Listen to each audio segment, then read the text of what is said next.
Welcome to The Grasp. I'm Doug. Now when it comes to trading, the goal is to make money, and the best way to do that is to be systematic. So today, to wrap up our introductory series, we're going to be covering risk and reward in trade management. So put on your thinking caps and let's do it.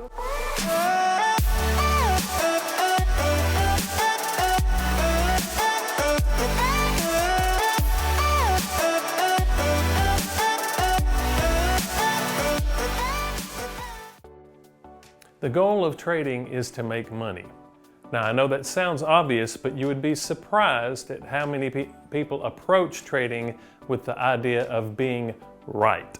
This is especially true for people of a technical background like engineers or doctors.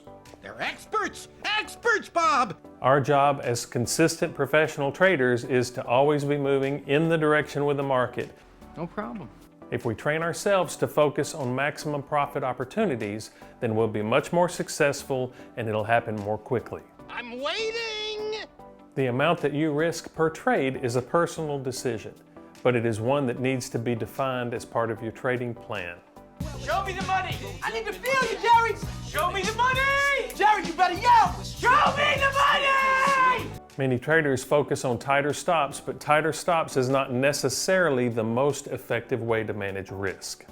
I am fully operational, Captain. It's all about the reward zone. The larger the reward zone, the easier it is for you to be profitable and the more flexibility you have.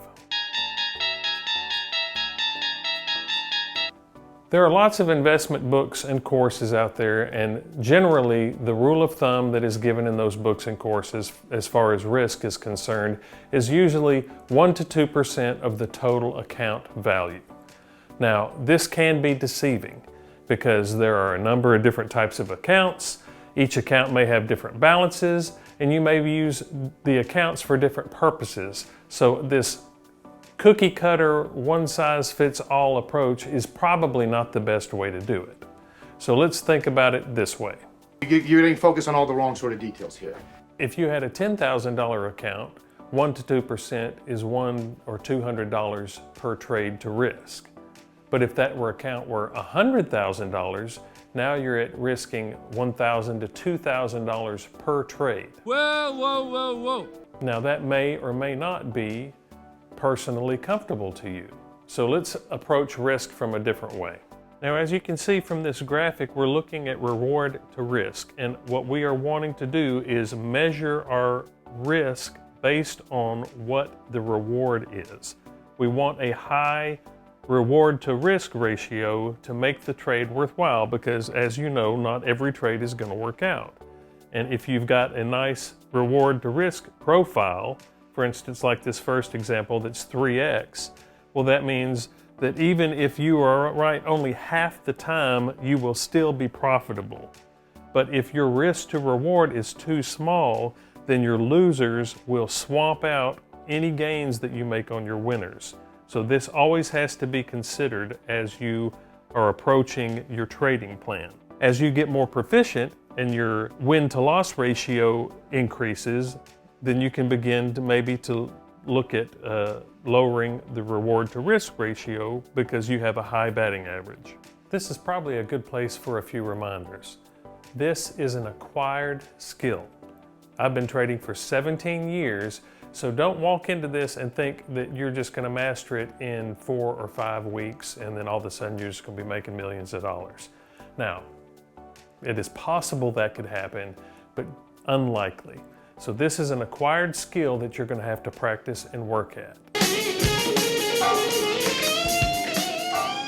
They do get better. Secondly, start small. Don't jump right in and start risking $1,000 or $2,000. Work yourself up to it and build up a track record where you can look at it in black and white and say, I have been right 70% of the times, or 70% of my trades have worked out. That's a good number. Well, yeah. So let's look at some candle examples to help us understand risk a little better. We have 2 different price charts here that we're looking at. Notice that we haven't really given you all that much information, only candles. And we have our entries and our stops and our targets marked out here. So, given these two examples, would you say that example 1 is a good risk to reward profile? What about example 2? Is that a good risk to reward profile? The answer, of course, to both of those is yes. These are both good trading opportunities, and it is our job as traders to look for the highest quality trades. To summarize, everyone should have risk-reward criteria written into their own trading plan. As you become more successful and consistent, you can be flexible with your risk and reward.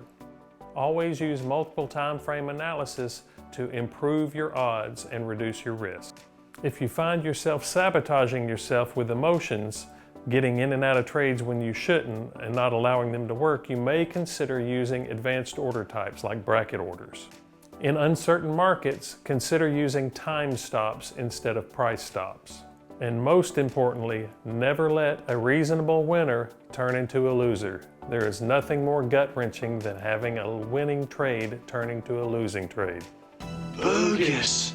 That's all for today. As always, please like and subscribe. If you have questions, ask them below and we'll do our best to answer them. In our next video, we'll be talking about trading traps and trading goals.